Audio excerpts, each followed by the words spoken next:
क्या what's your name? मेरा नाम अविनाश कुमार है। ये जनरल अवेयरनेस और फाइनेंस अवेयरनेस में कहाँ से क्वेश्चन आए थे? मैक्सिमम क्वेश्चन तो मतलब वो जैसे एसबीआई का वो एक टिपिकल लेवल होता है ना कि हार्ड पूछता है स्टेटमेंट वगैरह में, वैसे कुछ नहीं थे, मतलब बहुत आसान क्वेश्चन थे। और बजट से क्वेश्चन आए थे क्या? हाँ, पजल से, रीजनिंग थोड़ा सही था। नहीं, बजट से मतलब मेरे नहीं, बजट से एक भी क्वेश्चन नहीं दिखा मुझे तो। अच्छा, मॉनेटरी पॉलिसी से फाइनेंशियल इंक्लूजन से कोई क्वेश्चन आए थे? इसमें से थे क्वेश्चन। जनरल अवेयरनेस में कहाँ से क्वेश्चन आए थे? जनरल अवेयरनेस में क्वेश्चन थे और एक दो मुझे याद आ रहा है, जैसे कि ये एक पूछा था क्वेश्चन कि पेरिस एग्रीमेंट से अभी कौन सा देश बाहर आया है। अच्छा। और कुछ और भी दिए थे, इसमें से कौन सी कंट्री है जिसने अब वही दिया था ईयर और T20 वर्ल्ड कप कब जीता अच्छा। कंट्री ने। और भी ऐसे क्वेश्चन थे, मेरे दिमाग में अभी आ नहीं रहा। तो कंप्यूटर एप्लीकेशन में कहाँ से क्वेश्चन आए थे? कंप्यूटर्स में कंप्यूटर कंप्यूटर एप्टीट्यूड क्वेश्चन है, चौथा सेक्शन। उसमें कंप्यूटर एप्टीट्यूड नहीं आया था? ऐसा नहीं था। तो क्वांट में कैसे क्वेश्चन आए थे, कहाँ से? क्वांट में वही एक तो कोडिंग डिकोडिंग था। नहीं सॉरी, मैं तो कोई बात रीडिंग में जा रहा हूँ, मेरा दिमाग थोड़ा ये कोई बात नहीं, कोई बात 3 घंटे बैठने के बाद। हाँ। क्वांट में तो मतलब क्वांट काफ़ी इजी था। अच्छा। मेरे तो मतलब कि ओवरऑल डिफिकल्टी लेवल क्वेश्चन कह रहे हैं पेपर का? वो क्वांट में बहुत मतलब इजी बता रहा हूँ, मतलब कि करने वाले तो 30 भी कर गए होंगे, 30 से ज़्यादा, 30-34 इतने हो रहे थे अटैम्प्ट। इंग्लिश क्वांट में आप इंग्लिश भी काफ़ी इजी था, मतलब कुछ रीजनिंग थोड़ा ठीक था। तो ओवरऑल डिफिकल्टी लेवल मतलब मॉडरेट था पेपर? हाँ, मॉडरेट मान सकते हैं। आपका नाम क्या है? रजत ठाकुर। जनरल अवेयरनेस और फाइनेंशियल अवेयरनेस में कहाँ से क्वेश्चन आए थे? दिसंबर से ज़्यादा आया था और मतलब पिछले 1-2 मंथ का बहुत ही कम आया था, बाकी से पिछला था। कुछ टॉपिक बता पाएंगे कुछ क्वेश्चन का? मतलब फाइनेंशियल इंक्लूजन हो, बजट फाइनेंशियल हो, इंक्लूजन के आए थे, ऐसे 20-25 क्वेश्चन आए थे अप्रॉक्स। एनवायरनमेंट से? एनवायरनमेंट से 2-3 क्वेश्चन थे। अच्छा, मैथ्स कैसी आई थी? क्वांट? मैथ इजी था, मतलब इजी टू मॉडरेट बोलेंगे मैथ। इंग्लिश? इंग्लिश भी ऐसी मॉडरेट थी, मतलब इजी टू मॉडरेट थी। रीजनिंग टफ थी, रीजनिंग वाज टफ। तो ओवरऑल डिफिकल्टी लेवल क्या था पेपर का? मॉडरेट था। मॉडरेट था। कट ऑफ के बारे में कोई आइडिया? अभी तो क्या ही बोल सकते हैं, कोई idea. Thank you. What's your name? Rahul Sharma. ये जनरल अवेयरनेस फाइनेंस अवेयरनेस में कहाँ से क्वेश्चन आए थे? फाइनेंशियल अवेयरनेस से तो इतना कुछ नहीं, थोड़े डेटा वाले पूछे हुए थे, ज़्यादा डेटा वाले भी नहीं, 5 से 6 क्वेश्चन थे। और बाकी रीजनिंग थोड़ी पजल थोड़ी डिफिकल्ट टाइप सी थोड़ी लग रही। Current affairs moderate. Current affair नहीं, थोड़ी स्टैटिक भी पूछी जा रही है और करंट अफेयर भी। और कंप्यूटर एप्टीट्यूड में कहाँ से क्वेश्चन आए थे? कंप्यूटर एप्टीट्यूड में इतना कुछ नहीं था। इतना कुछ नहीं था। ओवरऑल डिफिकल्टी लेवल क्या था? Moderate, Moderate। मतलब easy side, easy to moderate. तो प्रीवियस ईयर के हिसाब से कट ऑफ बढ़ सकती है, घट सकती है? बढ़ेगी, आइडिया बढ़ेगी। Okay, thank you. What's your name? My name is Praval Kumar Sinha. Okay, general awareness और फाइनेंशियल अवेयरनेस में क्वेश्चन कहाँ से आए थे? जनरल अवेयरनेस और फाइनेंशियल अवेयरनेस के ज़्यादातर क्वेश्चन जो थे वो नंबर बेस्ड थे, मतलब फैक्चुअल क्वेश्चंस थे मैक्सिमम। और कोई स्पेसिफिक टॉपिक, कोई क्वेश्चन बता पाओगे?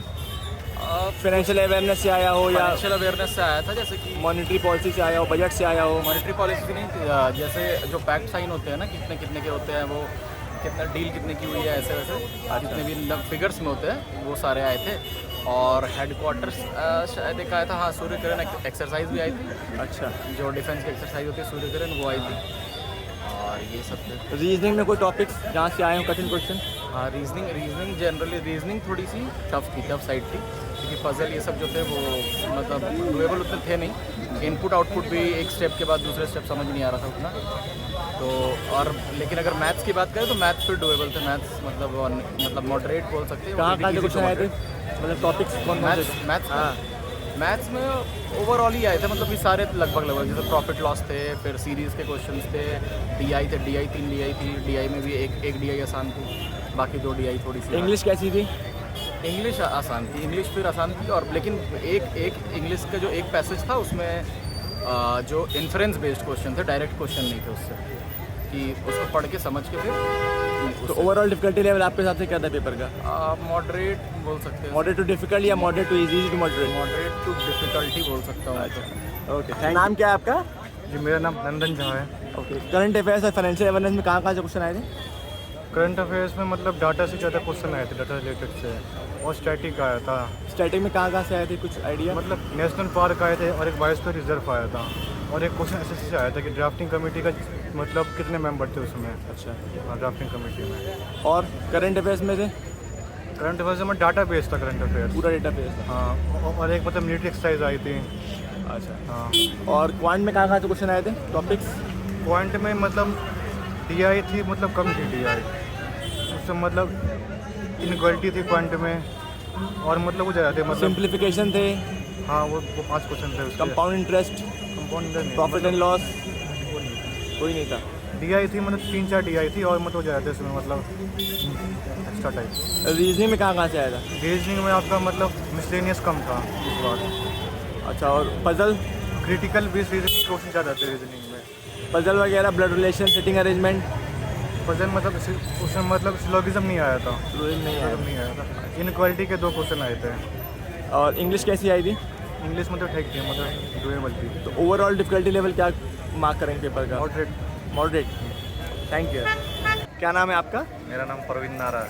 अच्छा, पेपर में जनरल अवेयरनेस और फाइनेंशियल अवेयरनेस में कहाँ से क्वेश्चन आए थे? जनरल अवेयरनेस में मोस्टली जो डाटा पूछा गया था भाई, किसको कितना फंड लोकेशन हुआ, कितना अच्छा, बजट में? बजट में, बजट से रिलेटेड था 2000 क्वेश्चन। और जनरल अवेयरनेस में कोई क्वेश्चन? जनरल अवेयरनेस का क्वेश्चन तो अभी करंट अफेयर्स में से? एक था पंचमढ़ी नेशनल पार्क के। अच्छा। इस टाइप के था, कौन सी स्टेट में। और क्वांट कैसी आई थी? क्वांट इजी था, ज़्यादा डिफिकल्ट नहीं था, इजी टू मॉडरेट। कौन कौन टॉपिक से क्वेश्चन आए थे क्वांट में? ये तो बिल्कुल इजी था, क्या बोलते हैं, जो अप्रोक्सीमेट सिंप्लीफिकेशन थी, ये बिल्कुल इजी थी। अच्छा। रीजनिंग में कठिन क्या था? रीजनिंग में पजल तो मैंने हाथ ही नहीं लगाया, अच्छा। बाकी सब ब्लड रिलेशन से क्वेश्चन आए थे? नहीं, ब्लड रिलेशन से कोई क्वेश्चन नहीं था। अच्छा। Coding decoding, sitting arrangement? Coding decoding एक इनपुट आउटपुट था, वो मेरे से हुआ नहीं, वो मैंने किया ही नहीं। तो एक बार करके देखा था बट हुआ ही नहीं, तो उसमें फिर स्टेटमेंट बेस में चला गया था। कंप्यूटर से कोई क्वेश्चन आए थे? कंप्यूटर से कोई क्वेश्चन कोई क्वेश्चन नहीं आया। ओवरऑल डिफिकल्टी लेवल आपके हिसाब से क्या था पेपर का? ओवरऑल डिफिकल्टी लेवल इंग्लिश का ज़्यादा डिफिकल्ट था। अच्छा, बाकी नॉर्मल था। ठीक है, थैंक यू। एक मिनट, अब नाम क्या है आपका? दीपक कुमार।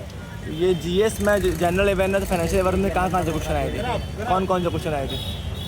करंट अफेयर्स आए थे आपके, मार्च के तो नहीं मिले थे, मार्च के भी नहीं मिले थे, फेब के भी नहीं मिले थे। जैन के आए थे, दिसंबर के आए थे, और नवंबर के भी आए थे। कोई क्वेश्चन याद है कुछ आपको? डेटा बेस क्वेश्चन कोई? डेटाबेस कोई TT से क्वेश्चन आए थे? TT से, नेशनल पार्क से? नेशनल पार्क से भी आए थे, ध्यान नहीं आ रहे क्वेश्चन। अच्छा। रीजनिंग में कहाँ से आए थे? रीजनिंग में जो नॉर्मल जो क्वेश्चन आते हैं ना, सेम वही पैटर्न के क्वेश्चन है, कोई पैटर्न चेंज नहीं था इसमें। कोडिंग डिकोडिंग आपका मिलेगा, इनपुट मशीन इनपुट आउटपुट आपको मिल जाएगा, पजल? पजल्स मिल जाएंगे, सिटिंग अरेंजमेंट था? सिटिंग पजल भी है, ब्लड रिलेशन था? Blood relation? ब्लड रिलेशन भी था, कोडिंग डिकोडिंग? ब्लड रिलेशन भी उसके साथ था, सिटिंग पजल भी साथ था, ब्लड डिकोडिंग भी था।